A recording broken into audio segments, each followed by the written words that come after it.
به نام خداوند بخشنده و مهربان، همدیاران عزیز، برادران و خواهران و همه کسانی که ما را در این لحظه ها میبینید یا بعداً یا میشنوید، و شما از پروردگار منان تنصیحاتی آرزو مندم و وقتی خوش. اگرچه موضوعی که امروز ما و شما درباره آن صحبت خواهیم کرد موضوع نیست که ما را خوش نگه بدارد و ما وقت و روحیه خوبی داشته باشیم. همطوری که در اعلان گفته شد، این حادثه‌ای که واقعا جامعه تاجیک را تکان داد، نه تنها جامعه تاجیک بلکه تمام منطقه ما را، آسیای مرکزی، کشورهای سابق شوروی و کم ماند رسانه‌های معتبر دنیا که در این موضوع صحبت نکرده باشند، مواد پخش نکرده باشند، این موضوع را مطرح نکرده باشند، چون این دو روز اخیر ما و شما همگان این اخبار رو پیگیری کرده ایستادیم و واقعا هم یک حادثه بسیار مدهش تکان دهنده بود. و اگرچه جامعه تاجیک عادت کرده است به اینکه متاسفانه همه ساله ما چنین خبرهای ناخوش رو درباره تحقیر و کشتار و دیگر جنایت‌ها علیه ملت تاجیک در دیگر نقطه‌های دنیا، بخصوص در فدراسیون روسیه، داریم کم کم به این عادت میکنیم. اما وحشانیت این جنایت تا حد آشکار و واضح بود که دیگر حتی ملت عادت کرده تاجیک را هم تکان داد. من قبل از آن که وارد این موضوع شوم، از نام خود، از نام برادران و خواهران در پیمان ملی تاجیکستان، در حزب نهضت اسلامی تاجیکستان و از نام همه مهاجرین که چه در اروپا هستند، در سراسر دنیا، در امریکا، در کانادا و در دیگر کشورها، از آن جمله مهاجرین تاجیک در روسیه، تسلیت، همدردی خود را به خانواده این شهید کوچک بیان میکنم و به خصوص به مادر عزیزش که تلف دادن فرزند، اون هم در چنین حالت، کاری آسان و سبکی نیست.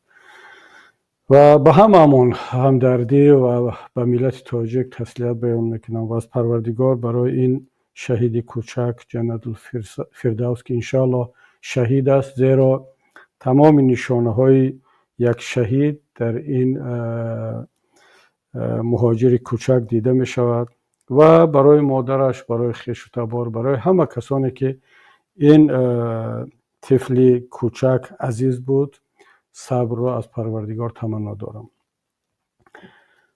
همدیاران عزیز، شما میدونید که من همیشه تلاش کردم در صحبتام، در مناسبت، در همه وقت خونسرد باشم، اما هستن حالتها و هستن موضوعها که دیگر نمیتواند انسان را کاملا خونسرد نگه بدارد و احساسات جزئی طبیعت یا فطرت بشری هست. حتی برای کسانی هم که خیلی خونسرد هستند، خیلی احساسات خود را کنترل میکنند. من وقتی که نوار رو تماشا میکردم، یکی از دوستان فرستاد، چون خیلی نوارها رو تماشا کرده بوده، مثل این چگونه تاجیکان رو سر میبرند، چگونه میکشند و نه تنها تاجیکان رو، انسان ها رو. ما خصوصا در یک شرایط زندگی داریم که در اوکراین و در تمام دنیا جنگ هست، کشتار هست. بشریت دارد متاسفانه آهسته آهسته به کشتن آدم، به کشتار عادت میکند، به این منظره ها و دیدن این حادثه ها.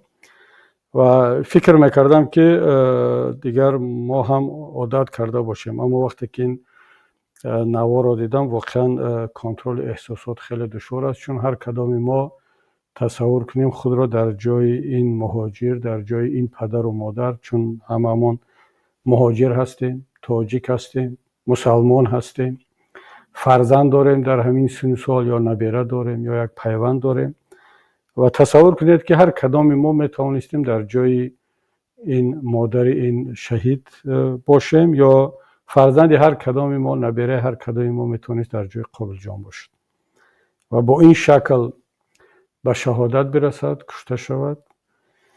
و مدهشتر از این جنایت از نگاه من که احساسات انسان را برمی انگیزد و از آن جمله از مرا هم همچون سیاستمدار، همچون یک نفری که همیشه در این مسائل با مردم گفتگو میکنم. بیشتر مرا ناراحت کرد مناسبت کسانی که باید در چنین حالتها موقع بگیرن، مسئولیت دارن و وظیفه اولین درجه شون است. بنابراین وقتی که مسئولین دوستان موضوع را انتخاب کردن به همین نام که در این جنایت، در شهادت قابل جان کی مسئول است، کی گناهکار است، امام علی رحمان، ملت در مجموع یا مخالفین یا یک گروه دیگر، من فکر میکنم که ما باید اطراف این موضوع ها بیشتر و بیشتر صحبت کنیم. اونه که امروز و حتما حالا چند روز دیگر، شاید چند هفته، در این موضوع رسانه ها، شبکه ها خواهند گفت، همه جا می جوشد، همه جا احساسات خود را بیان میکنن، در این من شک ندارم. از رسانه ها و روزنامه‌نگاران روسی سر کرده، حتی کسانی هم که طرفدار پوتین و همین سیستم امروزه سیاسی روسیه هستند، حتی از طرفداران امام علی رحمان، از طرفداران کسانی که وضعیت را در دوام 30 سال چی در روسیه و چی در تاجیکستان و در کل در منطقه ما به همین درجه رسوندن، حتی اونها را هم این موضوع آرام نگذاشت و اونها هم به این موج ملی پیوستند و اظهار ناراحتی و اظهار ناگواری میکنند و این روند فکر میکنم حالا چند مدت دیگر دوام خواهد داشت و هر کس مسئولیت خود را انجام میدهد. همون طوری که همون قاتل نجات پرست روس مسئولیت خود را در نزد ایدئولوژی فاشیستی خودش، در نزد اون بخشی از جامعه روس که این را تربیت کرد و از این تیموفی ها و پاولیک مروز ها و از این افراد همین را انتظار دارد، اونا مسئولیت خود را انجام دادن. یعنی یک تاجیک را، یک مهاجر را، یک مسلمان را کشتن، گویا مسئولیت خودشون را در نزد روسیه، دولت و ملت روسیه انجام دادن و خیلی ها از این راضی هم هستن. شما حتی اگر در شبکه‌های طرفداران پوتین و طرفداران روسگرایان نجات پرستان روس اگر وارد شوه، در اونجا حتی کشتار همین طفل رو به مسخره میکشند و یعنی با گفتی به زبان روسی گیم به ملت تاجیک، به این شهید، به روح پاک او تحقیر میکنن و اونا مسئولیت خود را انجام داده ایستادن. پوتین با سیستم دولتی که ساخته است کار خود را انجام داده ایستاده است. در اوکراین می جنگد، روحیه ضد اوکراینی، ضد مسلمانی، ضد مهاجری و ضد همه کسان دیگر را در بدنه ملتش بیدار میکند، با وجود میارد تا اینکه روس ها به شکل اونایی که طرفداری او هستند به شکل بسیار هم اگریسیوی، دیوانه‌وار، نه اینکه اوکراین ها را بیرون بکشند، بلکه هر کسی که غیر روس است او را باید گناهکار بدانند و او را باید اون انتقام خود را، اون کینه و نفرت خود را بالای او بریزند. اونا مسئولیت خود را دارن انجام داده ایستادن، البته مسئولیت خیلی بد و جنایتکارانه، و هر کسی به شکل خودش مسئولیت خودش را انجام داده است در این زمینه. اما سوال این است که ما ملت تاجیک، حالا وقتی که من ملت تاجیک میگم، به هیچ وجه من امام علی رحمان و اون دار و دسته او را در نظر ندارم، چون اونا نشان دادن در همین قضیه که هیچ ربطی به این ملت ندارن، نه وزارتخانه هاشون، نه وزیرها، نه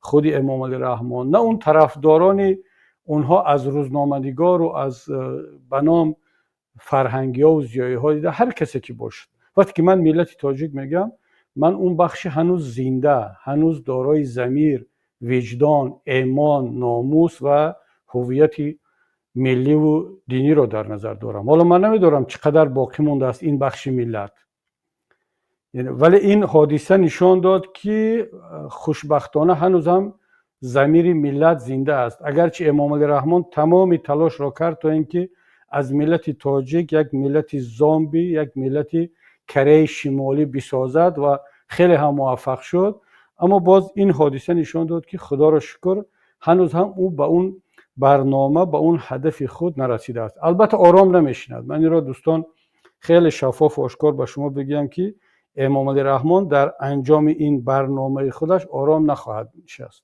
و اون این مسیر را دوام خواهد داد با تمام امکانات و قدرتی که دارد، از پول ملت، از امکانات ملت با واسطه همین ملت این ملت رو با اون نهایت برنامه خودش که از تاجیکستان یک کره شمالی دوم و از ملت تاجیک همون رو بسازد که رهبری کره شمالی یا رهبرانش ساخته بودند.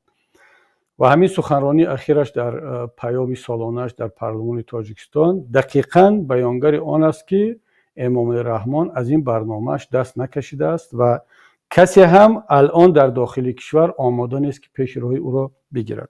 خب وقتی که پوتین با سیستمش کار خود را دارد انجام میدهد، امام رحمان با سیستمش دارد کار خود را انجام میدهند، قاتلان و فاشیستان و نجات پرستان در همه جای دنیا دارند کار خود را انجام میدهند. سوال این است که ما و شما چی مسئولیت داریم؟ ما مسئولیت خود را چگونه انجام میدیم؟ بنابراین ما باید دوستان گرامی به یک نتیجه برسیم، به یک توافق ضمنی این ملت برسد. من 2 روز است تقریبا در همین موضوع در شبکه‌های گوناگون صحبت میکنم، بیشتر با زبان روسی و دیروز هم در صحبت آنلاینی خود با یکی از بلاگرهای معروف روس رسلان ایسین این موضوع را مطرح کردم و این سوال را هم مطرح کردم که تا کی این سوال، در اونجا هم گفتم که این سوال بیشتر با ما تاجیکان ربط دارد که ما تا کی در این وضعیت باقی خواهیم ماند. حالا کسی شاید سوال بتید که منظور از این وضعیت چی است؟ چون بعضی ها میگویند که کبیری یا پیمان ملی نهضت اسلامی تاجیکستان یا در مجموع مخالفین وضعیت خوب و پر از پیشرفت و آرام و امنیت ملت تاجیک را بد نمایش میدهند. اونا یا فتنه‌گرن یا بدی ملت رو میخواهند یا قدرت میخواهند یا همین پیشرفت و آرامش تاجیکستان تحت 2 شعار تاجیکستان به پیش یا ما میتوانیم این را دیدن نمیخواهند و میگن خب به شما چی نمیرسد؟ چرا شما این وضعیت خوب ما را بد نشان دادن میخواهید؟ شاید از نظر بعضی ها واقعا وضعیتشون بد است، معذرت میخوام خوب است، چندان بد نیست. مثلا امام رحمان چی وضعیتی بد دارد؟ یا خانواده امام رحمان یا اون وزیران و منصبدارانی که با یک معاش $100 هر ماه $100 رسما یا 150-200 دلار معاش میگیرن، اما یک صبحانه شون فقط $300-400 است. برای آنها یگان پرابلم نیست. اینها از حساب ملت، از حساب مهاجرین زندگی خوب دارن. اونها دنیا را پر از گل و گلستان میبینن، تاجیکستان را بهشت میبینن و واقعا شاید تعجب هم کنن که مگر این کبیری یا که نهضت اسلامی تاجیکستان پیمان در مجموع مخالفین چشم ندارن، گوش ندارن که نمیبینن این پیشرفت ها را. و من با اونها را کار ندارم، این سوال من با اونها ربط ندارد، چون واقعیت اونها، دنیای اونها کاملا یک چیز دیگر است. من سوالم با اون بخش زنده و هنوز نمرده ملت تاجیک، اونایی که ضمیر دارن، اونایی که واقعیت رو با نه تنها با چشم سر، با چشم بصیرت و ضمیر و ایمان و ناموس میبینن، این سوال مطرح است که تا کی دوام میکنه؟ تا کی قابل جان تاجیک یا دیگر اون طفلان تاجیک کشته شده بودن اینها کشته میشوند؟ آیا امکان دارد که بعد از 1 هفته یا 1 ماه این وضعیت باز آرام می شود، خاموش می شود، مردم قابل جان را فراموش میکنند چون اون احساسات خود را امروز برآورده میکنند و همه چیز برمیگردد به جای خود؟ باز هم همون مدح و ستایش در حق پوتین و امام رحمان و وضعیت، باز هم بدبینی نسبت اوکراین و ملت تاجیک و مهاجران و مسلمان ها و مسجد و مدرسه، باز همین گفتگو، باز همین گفتمان، باز همین شعارهای تاجیکستان به پیش و ما میتوانیم باقی خواهد موند. آیا چنین خواهد بود؟ اون نقطه‌ای که ملت تاجیک باید بگوید بس، کدام نقطه هست؟ کی است؟ کدام روز فرا میرسد؟ امام رحمان باید چی کار کند که این ملت بگوید بس؟ ببینید دوستان گرامی، من نمیدونم چرا امام رحمان همون درفش کاویانی، ما غیر از پرچم در جزء رمزهای ملت تاجیک، دولتداری تاجیک باز یک درفش هم هست که اون را عادتا در ملاقات‌های رسمی در پهلوی پرزیدنت کشور یا در یک جای نمایان میگذارن. این درفش کاویانی همین خیلی تصادفی نآمده است برای ملت تاجیک. پیام دارد، رمز است. رمز از چی؟ رمز از اون نقطه‌ای که کاوه گفت بس. کاوه بر ضد کی گفت بس و برای چی گفت؟ بر ضد پیشوای ملت زمان خودش. ضحاک ماران پیشوا بود، رهبر بود. حالا اون وقت عنوان پرزیدنتی نبود، مقام پرزیدنتی نبود، اما اون شاه بود، شاهنشاه بود یا امیر بود، هر کی بود، هر عنوانی که داشت، اما ماهیتش همون بود که او پیشوای زمان خود بود. کاوه یک شهروند بود، یک آهنگر. در زمان ضحاک و کاوه ملا هم بود. حالا دین مبین اسلام نبود، البته هر دینی که در اون زمان رایج بود، زردشتی بود یا هر دین دیگر، یعنی روحانی ملا هم بود، رهبر هم بود، نمیدونم منصبدار هم بود، وزیر هم بود، هر کسی بود. تقریبا همون سیستم بافت جامعه که امروز هست در اون زمان هم وجود داشت. اما کاوه یک روز آمد، همون درفش خود رو، همون متایی که در پیش چرمیه که بسته بود برای آهنگری در بالای نیزه کرد یا چوب کرد و مردم را از پس خود برد. برای چی؟ برای اون که گفت بس. چون وقتی که فرزندان دیگر را طعمه ماران ضحاک میکردن، شک نکنید در اون که در زمان همون کاوه هم بودند. حالا مفتی نبود، اما یک روحانی مثل عبدالقادر زاده، مثل امام خطیبان امروزه که او را میگفتن صبر کن، این تقدیرت است. اگر فرزند تو را بردن قربان ماران ضحاک کردن یا میکنن، این تقدیر است. چرا مگر تو بر ضد تقدیر مبارزه میبری؟ بودن کسانی که او را نصیحت میکردن، شاید در زمان خودشان شاعر و حالا مداح و هر کسی بود، میگفتن که خب مگر فتنه میخواهی؟ مگر بر ضد پیشوای ملت و دولتداری ما فارس ها و تاجیک ها و آریایی ها برآمد میکنی؟ و در همون زمان هم بودن کسانی که امروز انا همین بدبختی ملت را توجیه میکنن، دلیل میتراشن، سفید میکنن.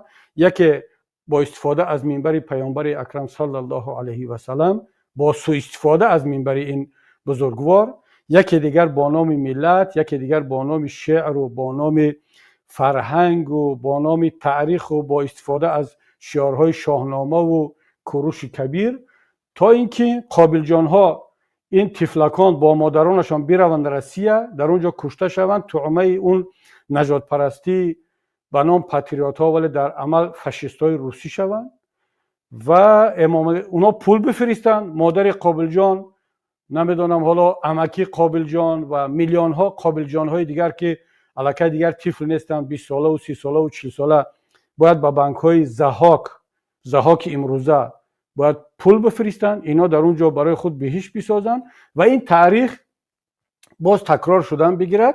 همه تاریخ تکرار می شود مگر یک قسمتش، همون قسمتی که کاوه گفت بس، از این به بعد دیگر من فرزند برای قربانی ندارم.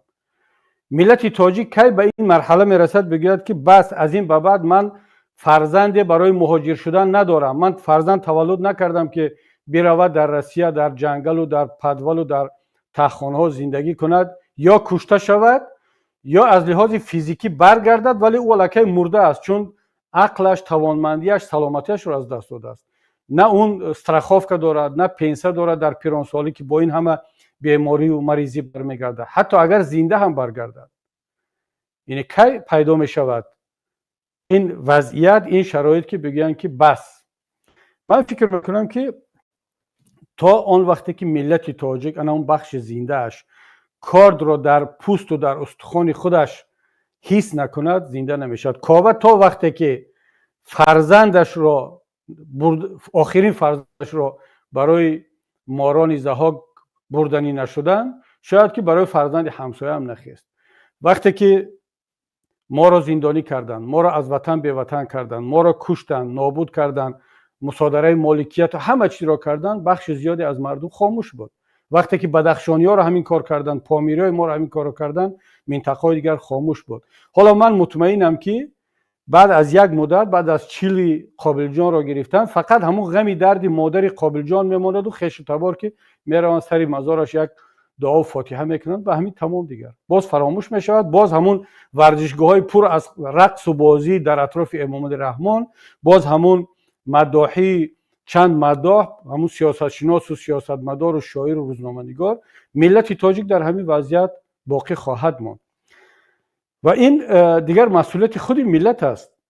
ما حالا میایم به مسئولیت بخش‌های دیگر، اما ملت باید در اینجا احساس مسئولیت کند. ملت تاجیک عادت کرده است که اگر امام علی رحمان این جنایت ها را میکند حتما باید یک نفر دیگر، یک کسی دیگر باشد، حالا اپوزیسیا مخالفین که در خارج است، در وطن هم نیست. ما تا وقتی که در داخل کشور بودیم این کار انجام میدادیم. در پارلمان برآمد میکردم، نهضت اسلامی تاجیکستان، نمایندگان ما در همه گوشه و کنار کشور صحبت میکردن. حزب سوسیال دموکرات خدا رحمتش کند، رحمت الله زایروف، شادی شابدالوف، پیشوایان مذهبی دیگران صحبت میکردن. اما امام علی رحمان وقتی که همه این رو کشت، زندانی کرد، از وطن بی وطن کرد، احزاب رو بست، بخش عمده ملت خاموش بود، امروز ما در خارج هستیم، هنوز هم مسئولیت خود را انجام داده ایستادیم، صحبت کرده ایستادیم. اما در داخل کشور چی؟ ببینید دوستان عزیز، شما فکر نکنید که من مسئله را طرز گفته ایستادم که کسانی که در داخل کشورند اینها خدای نکرده بگیم ترسویند یا غیرت ندارند، ناموس ندارند. نه، به این معنی گپ این نیست. من میدونم که وضعیت چگونه است. من میدونم که همون طوری که ما را زدند و کشتند و غارت کردند و نابود کردند، امروز کسی هم در داخل کشور صدا بلند کند، اون روزی ما به سر او خواهد آمد. اما منظور چی است؟ من گفتنیم که همین وضعیتی که الان هست، ملت درک کرد، ملت دید و اون شور و شنگی که اطراف این شهادت قابل جان با وجود آمد که همه را در پهلوی یکدیگر قرار داد، این شکسته نشود. ما نمیگیم فردا شما بروید خیابان‌های دوشنبه را پر کنید، تظاهرات کنید یا اقدام دیگر برای سرنگونی رحمان کنید. نه، اصلا این را هیچ کس نگفته است و این در شرایط امروزه امکان ندارد. انشالله اون روز فرا رسید که یک ایده از فرزندان به ناموس ملت که الان دارند به این نتیجه رسیده ایستادند که باید اقدام کنند برای سرنگونی این نظام، اون وقت که فرا رسید و این فرزندان ملت دست به کار شدن، انشالله باوری دارم که بخش دیگری ملت که در داخل کشور هست همراهی خواهند کرد، پشتیبانی خواهند کرد. اما وظیفه شما همدیاران عزیز، برادران، خواهران گرامی، این است که حداقل همین نکته ده که رسیدیم، همین حالت ده الان رسیدیم که درک کردیم که ملت ما تنها است در برابر نه تنها ظلم و ستم در داخل کشور از طرف یک خانواده، بلکه در خارج هم در مقابل نجات پرستان روس تنها است. شما فکر نکنید که با این زنگ‌های تلفنی مثلا کدام منصبدار، یک وزیر، یک دبیر شورای امنیت یا وکالتدار حقوق بشر مسئله حل می شود. وقتی که امام علی رحمان همچون کفیل امنیت هر یک شهروندی تاجیکستان طبق کنستیتوسیا و همچون خودش رو وقتی که پیشوای ملت عنوان داده است تماس نمیگیرد، مسئله رو کندلنگ یا جدی نمیگذارد، مثل که علیف در برابر پوتین گذاشت و او را در جای خودش نشاند، به خاطر آنکه پلیس روسیه دو آذربایجانی شهروندی روسیه ولی اصالتا آذربایجانی را وقتی که به قتل رساندن، او تا به حد رساند که رابطه‌های دیپلماتیک خود را با روسیه تقریبا قطع کرده بود و در تمام منبرهای بین المللی حتی با پوتین سلام نکرد، با یک لحن بسیار شدید، و مجبور کرد پوتین را که بیاید در دوشنبه با اون یک حالت ذلت و خواری به علیف گزارش بدهد که چگونه جنایتکاران را دستگیر و جزا داده ایستاده است.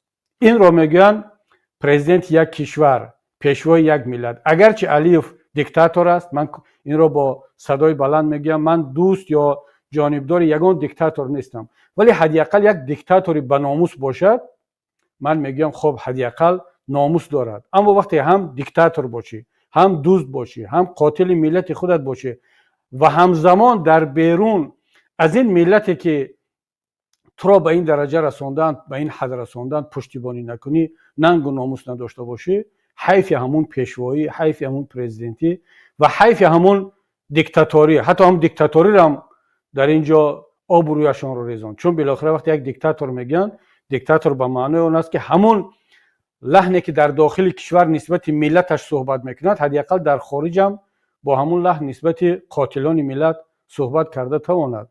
اما این خانه‌شهران میدان غریب در نزد ملتش با یک لحن صحبت میکند. با پوتین که روبرو شد این ملت حتی با پیشوایش از معلم زبان روسی و از کتاب درسی زبان روسی صحبت میکند.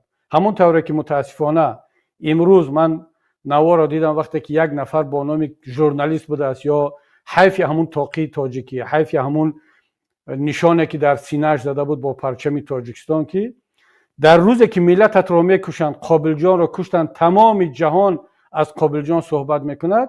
این مداح که امام علی رحمان او را تیار کرده است و این یک گروه کلان مداحان را آماده ساختن، تربیت کردن، حتی در خارج هم این فرهنگ مداحی و چاپلوسی را انتقال دادن، در برابر یک پرزیدنت کشور دیگر مداحی میکند. من ببینید جواب پوتین چی بود؟ اگرچه باز تکرار میکنم واقعا پوتین امروزه از پوتین 15 سال کاملا فرق میکند که مسئلهش دیگر است. حتی پوتین از همین چاپلوسی هم تعجب کرد. او شاید انتظار بود که این تاجیک با تاقی تاجیکی برخسته است و حتما مسئله قابل جان را میگذارد. اما وقتی که درباره خیام و درباره تحفه به پوتین صحبت شد، پوتین هم در جواب از او تشکر کرد که خیریت که تو مسئله قابل جان رو نبرداشتی. یعنی یک جواب کوتاه، حتی همین کوتاه بودن جواب پوتین خودش جوابی تحقیرآمیز و قاطعانه به این است که تو چگونه نماینده ملتت هستی که به من به جای یک مسئله مهم را برداشتن میای از کدام یک مسئله خیام که خب خیام تو با خیام چی ربط داری؟ یعنی مگر خیام دیگر مالی تو هست؟ خیام به تو ربط دارد؟ به همین یک نفری که حتی جرأت ندارد درباره فاجعه ملتش صحبت کند، تو چی ربطی به خیام داری؟ تو چی ربطی به ابن سینا و به امام ابو حنیفه داری؟ به فردوسی داری؟ اصلا هیچ ربطی نداری. ببینید دوستان عزیز، همین صحبت امروزه این نفر، حالا برای من مهم نیست که نماینده کدام رسانه و روزنامه بود و از کجا بودین، برای من مهم است که این به نمایندگی گویا از ملت تاجیک صحبت کرد و یکی از نمایندگان اون بخش جامعه هست که امام رحمان او را تربیت کرد. من این را دیاگنوزی ملت تاجیک مینامم. رفتار همین انسان دیاگنوزی یا حکمی صادر کرده ملت تاجیک است. حالا نام این دیاگنوز، این مریضی چی است؟ خودتون فکر کنید. خودتون، هر کس میتواند نام خودش را انتخاب کند. اما من میگم این دیاگنوز است، این تشخیص است. ملت تاجیک در حالتی است که همین آدم در مسکو در رو بروی پوتین بود. از امام علی رحمان شروع کرده تا وزیران و تا اون بخشی که طرفدار امام علی رحمان هستند. شما بدانید که همین آدم دیاگنوز شما را گذاشت، حکم شما را برآورد. اما ملت تاجیک خوشبختانه فقط از شما عبارت نیست. بله شما با همون شعارهای خود بروید. حتی من باور دارم که با همون حدی بی‌ناموسی باز هم شما دوام میتید که ما میتوانیم. من امروز به این قناعت رسیدم که بله شما میتوانستید، شما همه کار رو میتوانستید، از آن جمله بی‌ناموسی، از آن جمله بیننگی و بی‌هویتی را. پس وقتی که هر باره که شما بگید که تاجیکستان به پیش، من نمیدونم پیش شما و قفای شما دیگر چیزش مونده است، و هر وقت بگید که ما میتوانیم، من میگم بله شما اثبات کردید که میتوانید، اما یک کاری رسوایی رو میتوانید. شما یک ملت، یک تاجیکستان، یک کشوری آباد و پیشرفته و زمانوی را به وجود آوردن، تربیت کردن رو متاسفانه نمیتوانستید. شما انا همون حد شما، پتالوک شما انا همون متاسفانه همون چیزی هست که امروز در مسکو به نمایش گذاشتید. و حالا این دیاگنوز گذاشته شد، این حکم برآورده شد. اکنون طبابت این در دست کی است؟ انیق است که یگان مریض خودش رو طبابت کرده نمیتواند، مگر اینکه یک مریض باشد که هنوز هم این توان رو داشته باشد، درک کند، بفهمد. حالا اگر بخش از این گروهی که در حاکمیت هستند و مریض هستند، چون دیگر گفتن نمیتونن که ما سالم هستیم، ما هویت ملی داریم، هویت دولتداری داریم، اینا دیگر ندارن. اما اگر همین حادثه کشتار قابل جان و همین صحبتی که این نفر در نزد پوتین کرد، اینا را اگر تکان داده باشند، اینا باید مشغول شوند به تبابت خود، اینا باید مشغول شوند به بازنگری در سیاست، در فرهنگ، در دولتداری خود، شاید به یک نتیجه برسند. اما اگر نتوانند، این معنی اون رو ندارد که بخش دیگری جامعه، بخش دیگری ملت مسئله رو همینطور رها کند، مسئله رو بگذارد که خب به همون مجرای خود برود و ما فقط تماشاگر باشیم که امام علی رحمان این ملت رو به کجا میبرد. اصلا این امکان ندارد دیگر. بنابراین من چون که دیروزم در اون صحبت گفتم، من جانبدار آن هستم و دعوت میکنم برادران، خواهران عزیز، همدیاران گرامی، حالا ما بیایم یک روندی رو شروع کنیم برای تحلیل بسیار عمیق این وضعیتی که ما در آن قرار داریم. بعضی ها ما رو متهم یا حتی انتقاد میکنن، نگویم متهم، انتقاد میکنن، شاید قسما حق هم داشته باشن، که ما از حد زیاد صحبت میکنیم، از حد زیاد تحلیل میکنیم، از حد زیاد مسئله ها را اکادمیکی و علمی شرح میدهیم و باید عمل کرد. همدیاران عزیز، من فکر میکنم که عمل جای خودش، اونه که باید عمل کند عملش رو کرده ایستاده. شما شاید 5% 10% کار رو میبینید، 90% این کارها اونایی که در میدان عمل میکنن کار خود رو کرده ایستادن. اما اونهایی که در دیگر میدان عمل کرده ایستاده، ما و شما، و باید صحبت کنیم، مطمئن باشید که مسئولیت خود رو انجام ندادیم. ما با این ملتی که به قاتل خودش قرصک میزند، با این ملتی که در رو برای قاتل خودش میایستد مسئله رو مطرح نمیکند، شما از این ملت، یعنی این هنوز درک نکرده است که در کجا قرار دارد. باید به این فهمان، به این مسئله را شرح داد که در کجا قرار دارد. این نیاز به وقت دارد، به صحبت دارد، به تحلیل دارد، به کار فکری دارد، به کار فرهنگی دارد. کار فرهنگی منظورم اون رقص و بازی امام علی رحمان نیست. کار فرهنگی این یک کاری هست که باید برزا عبدالرزاقов دیگر بیاید. اگر در تاجیکستان امکان ندارد، من با دوستم برزو این رو مراجعت میکنم، اگر در تاجیکستان امکان ندارد اون فرهنگ اصیل ملی را در شکل تئاتر، در شکل نمایشنامه در خارج بگذارد دوام دهد. شاعری تاجیک در داخل نمیتواند در خارج شعر بنویسد، روحانی تاجیک در داخل نمیتواند در خارج مردم را بیدار کند، صحبت کند.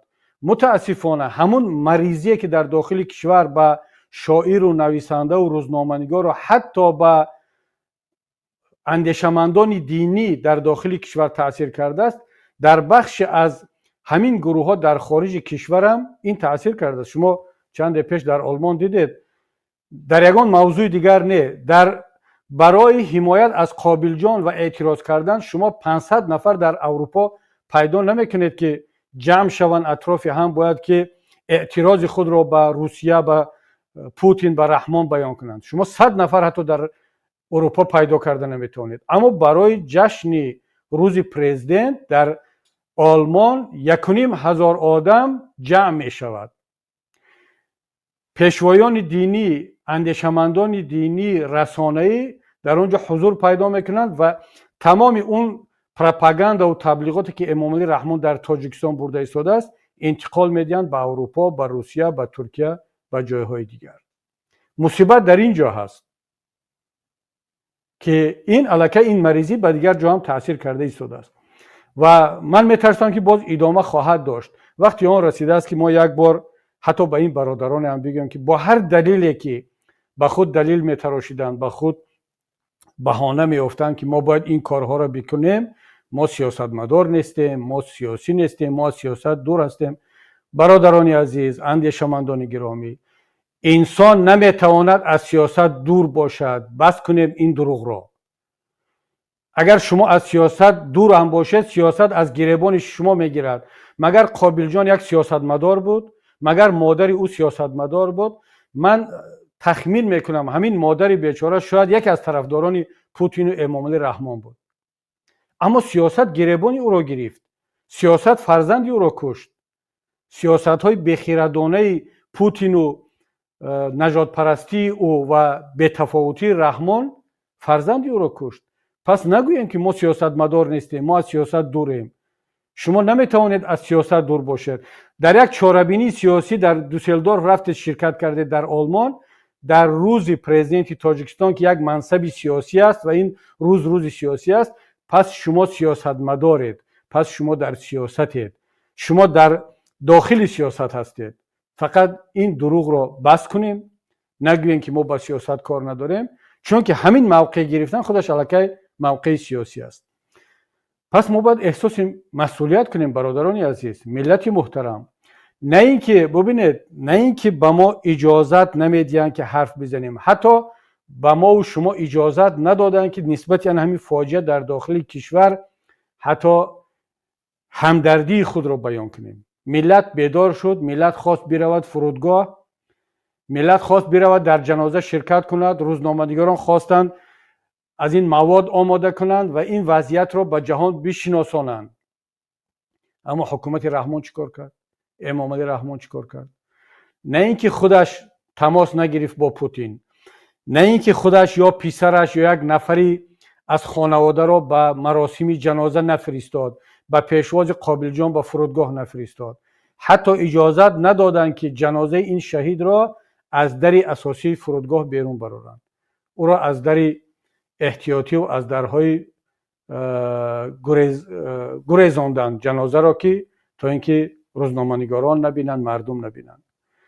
با مادرش، با خیش و تبارش تا امروز اجازت ندادند که اون درد دل خود را بگویند. بالاخره یک مادر، یک خیش و تبار باید با کسی این درد دل خود را بگوید، باید بیان کند، از این ناعدالتی باید شکایت کند، اجازت نمیدهند.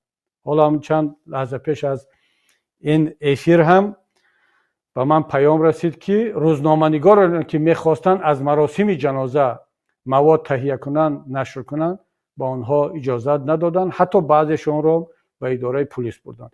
این است مناسبتی پرزیدنت جمهوری تاجیکستان، نفری که به نام پیشوای ملت است و تمام کمانده و دو دسته آن به این قضیه، و این انتقال یافته است به اروپا، این انتقال یافته است به دیگر گوشه های دنیا.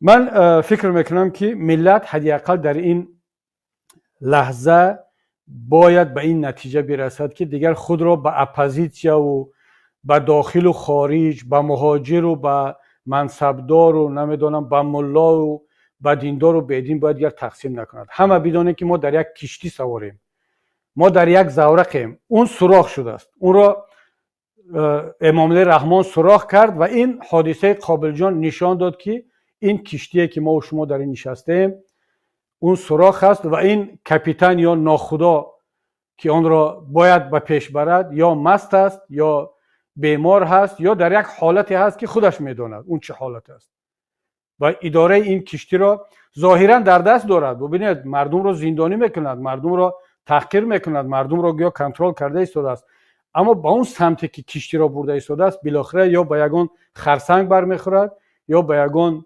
آیسبرگ یا یگان فلاکت میشود. ما باید دیگر ملت را تقسیم نکنیم و هر کس مسئولیت خودش را انجام بدهد. همون طوری که در شهادت قابلجان همه ما موافق جایگاه، قدرت، توانمندی هم یک مسئولیت داریم. هیچ کس نگوید که من گناهکار نیستم، فقط پوتین و امام علی رحمان گناهکار نیست. هر کدام ما در جای خودمان گناهکاریم. از آن جمله من هم باید احساس مسئولیت کنم که در چارچوب آن امکانیت و توانمندی که داشتم و دارم و خواهم داشت، من هم یک مسئولیت دارم.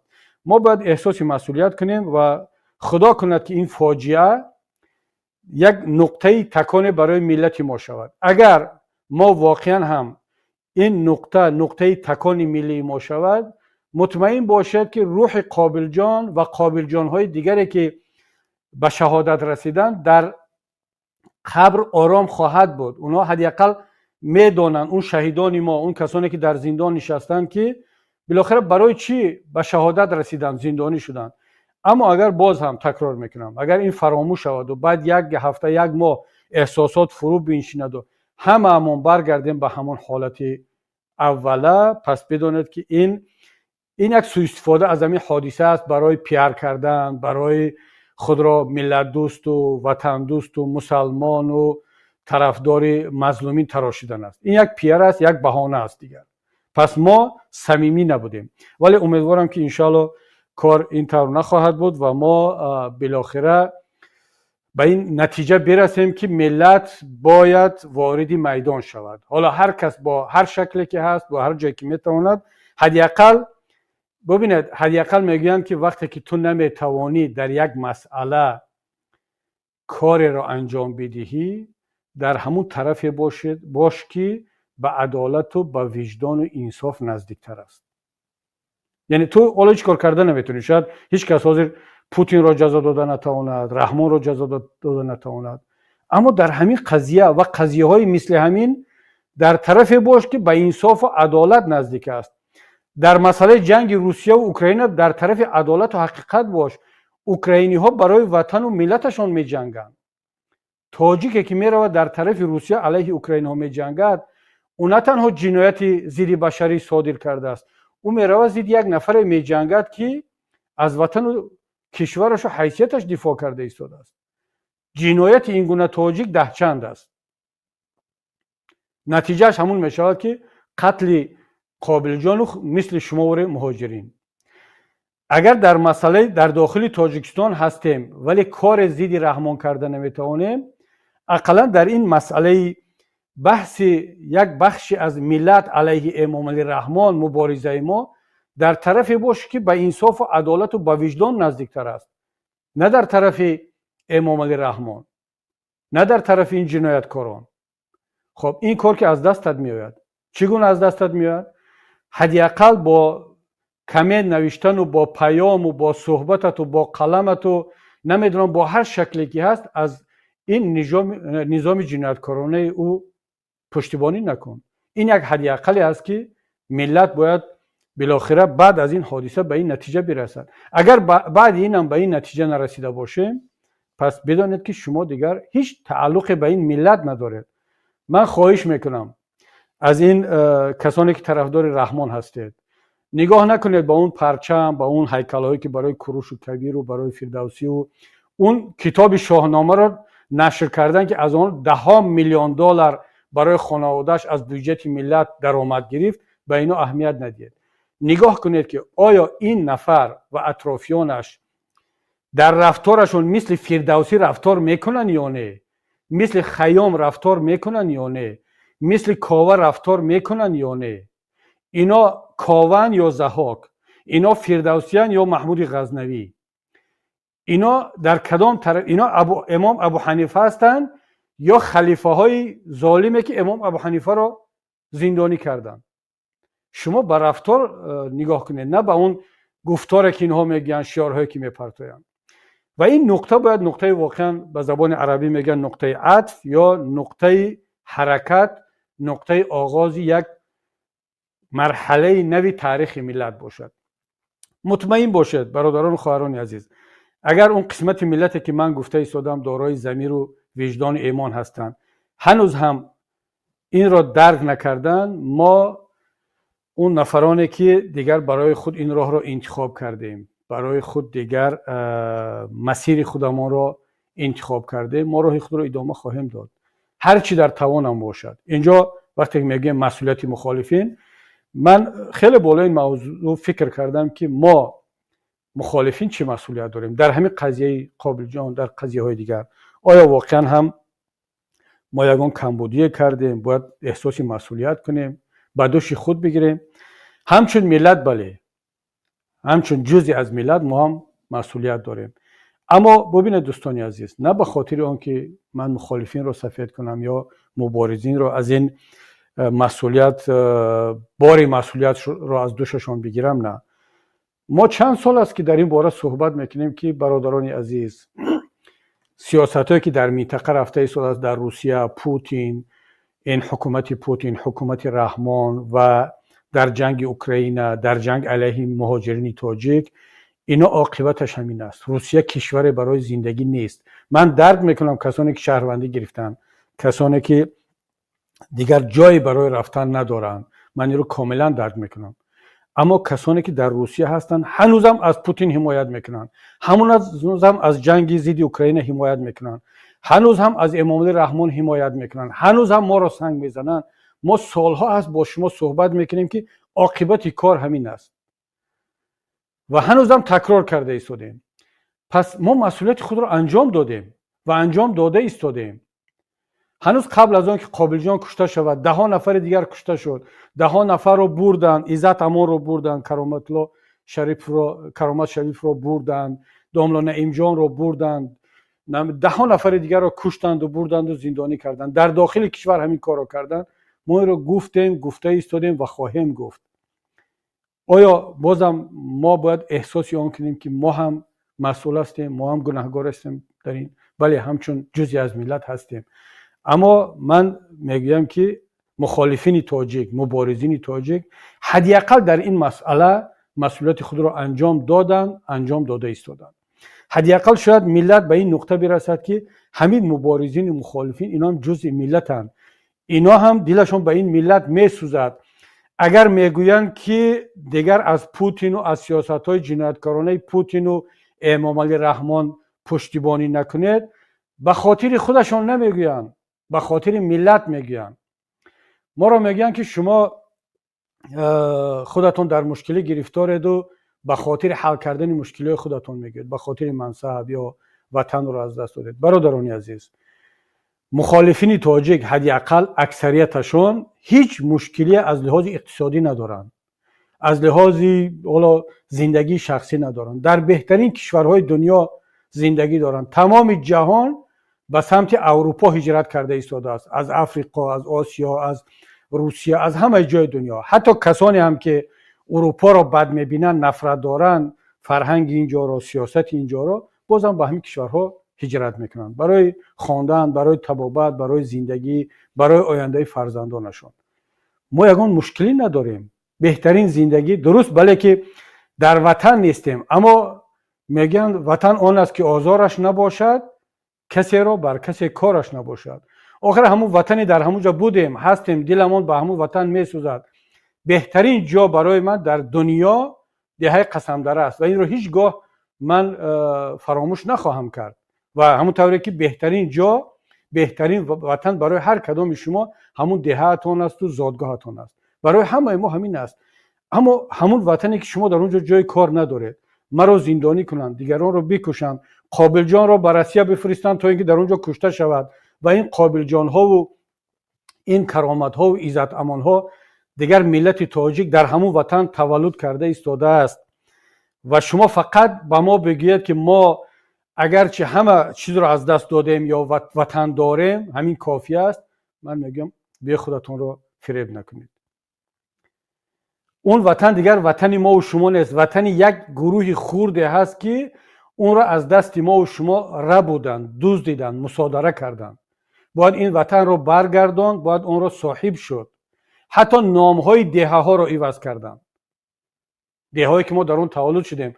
و من گفتم که حتی نام دهه من قسمدره را که در اونجا تولد شدم در تمام سندها ثبت شده است، فقط به خاطر آنکه زادگاهی من است نام دهه را از اون نوشتجات‌های دهه و اطراف دهه برداشتن. به دهه همسایه‌مون شکری که واقعا دهه همسایه‌مون ما یک دهه بودیم، یک منظورم یک قوم، یک گروه هستیم، ولی در دهه‌های مختلف زندگی میکردیم. دهه من، زادگاه من نامش قسمدره بود، اون رو از بین بردن. پس این رو مصادره کردن، دارن میگیرن از ما و شما، ولکه گرفتن. پس دیگر با این فخر نکنیم، با این ننازیم که ما خب وطن داریم و در وطن هستیم، کبیری با مجموعه طرفدارانش به وطن است برای همون. نه، ما در بهترین شرایط هستیم، اما دلمون خون است وقتی که میبینیم که وطنی ما و شما هم میتوانست مثل همین کشورهای اروپایی باشد، میتوانست شود، میتوانست باشد. در 30 سال از دلخواه وطن و ملت میشود یک وطن، یک ملتی معاصر را ساخت، با وجود آورد، اگر نیت باشد، اگر برنامه باشد. امام علی رحمان 10 سال دیگر، 100 سال دیگر هم اگر رهبری کند، هر سال در پیامش همون چیز را تکرار خواهد کرد که در این 30 سال گفت. باز هم گناه را به گردن دیگر پرتافتن، باز هم دین گناهگار، ملت گناهگار، نمیدونم برای بی‌برقی کی گناهگار باشد معلوم نه. تاجیکستان در جهان جای 8م را اشغال میکند از روی ثروت‌های آبی و قوه برق، باید برق داشته باشد. معلوم نیست کی گناهگار است، کی را گناهگار میکند.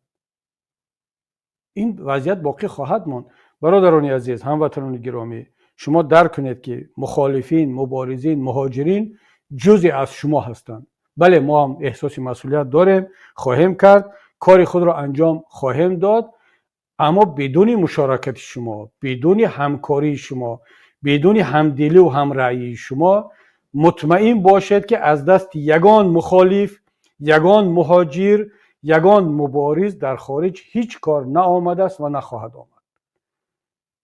ما این فعالیت را، این مبارزه را به خاطر آن میکنیم که شما بیدار شوید، شما ما را همراهی کنید تا که همراه با هم وطن را، ملت را از این ورطه نجات بدیم، تا اینکه ملت دیگر برای نجات پرستان روس قابل جان دیگر را تولد نکرده باشد. من همینجا این صحبت امروز را به انجام میرسانم. همون طوری که گفتم، این مشکلی پهلوهای گوناگون دارد. باید همیشه پیوسته تمام پهلوهای این وضعیت را شرح داد تا اینکه ما درک کنیم که برای چی ملت تاجیک، وطن ما، کشور ما تا این نقطه رسید. انشاءالله که در صحبت‌های بعدی اطراف این موضوع باز همراه صحبت خواهیم کرد و اینجا من شما را به پروردگار منان میسپارم و بار دیگر از پروردگار برای قابل جان جنت الفردوس، برای مادر عزیزش، برای پیوندانش صبر جمیل را تمنا دارم. السلام علیکم و رحمت الله